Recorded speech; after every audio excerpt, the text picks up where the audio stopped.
luak me ko malo me Uganda tin watika neno qualities palo tela tiet kwa ngo mala tela miro kwa la tela mo ben matal la nyot eni pa be luongo nying la tela mo in particular ata bilo ikom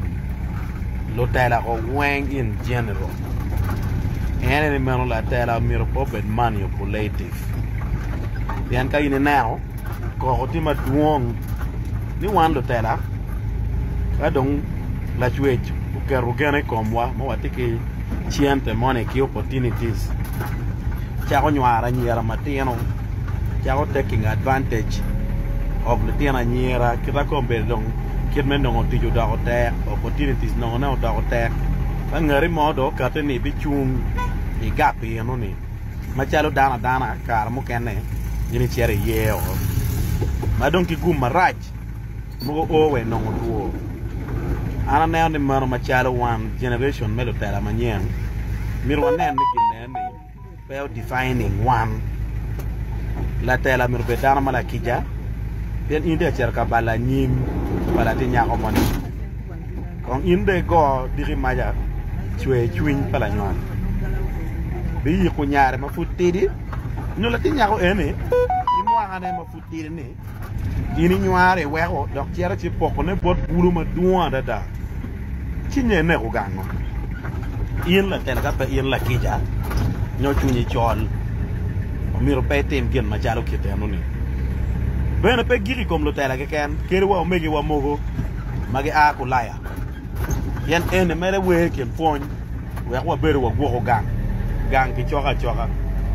yen biron la ti chilingi money ko ya dollars ko euros ko pounds e bien take advantage of lo tiana nyera matino dore wero gyoko aida mo gi wero nyo ya jo ko pe tika gwa ko le tiano en tika chana onyo mo ko bere nyo e mi watu e come di eno ni wano tamoni ma chalo the new generation of leadership. We should lead by example. Koro independent e kom lo tela ke ken tiero ma duan da ken pachi eto duong tie kom lo tela manyurni we access me chien ne money ke resources ki ngom wa noni ene we wa timo gen makita noni donc bana me tie ko wen won lo mege wa atuolo wa chi de wala chan pe kwok pe chi at pe money ni piani karo kene no kwa di no kwa de ka merti pio yo no kwa de ka mer opportunity money ti do chere donye ken madiri maja you will regret for the rest of your life. Tu mette mort, il paye non tim dire maja no. Di mene pete meni ala chi mero di chuin. Dan me mel ti mabejo egoni. Wen. Uti chuin yu kar ke te kar mate. Ga iri wachi chi at mere ni pi aruya ke gi mo manyo iri ti ga mero. No ne ho pi yo. Iponi donye ki moma bikelo tuan chue chuina dada. Bollo nyal. Alors man pichwe chuin ma mege dia kar ki ye ken gang ma cha mo kene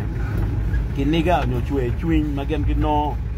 bot wan li tiana ma gen no nyala wani ini neno ko nyo ber gwa teng ot tika we tika timongo no tika par te kar mo ma tek ma ene kar ki ye no le tiana ma ene nyala tika kar ki ye the decision mo ker ma no wana rama avoid. So ladies and gentlemen, as I told you, today's edition is to address our characters as leaders with regards to morality. Generation melo tala manier neni mirwa bet ki ma atira ne wa bet ki twin makija dok wa bet la nyut the society ma megwa pe wa manipulating again pe wa take advantage pe pero mangarment ya karo ki ye ke be konyo ngarmani kon ki twin achiel no in ya dana abu ngwen apa para chiel peni peke gel der ke timo ki twin ma be ini jere gwa ko ge wen me no be wan be fo ne der inde jere lanyo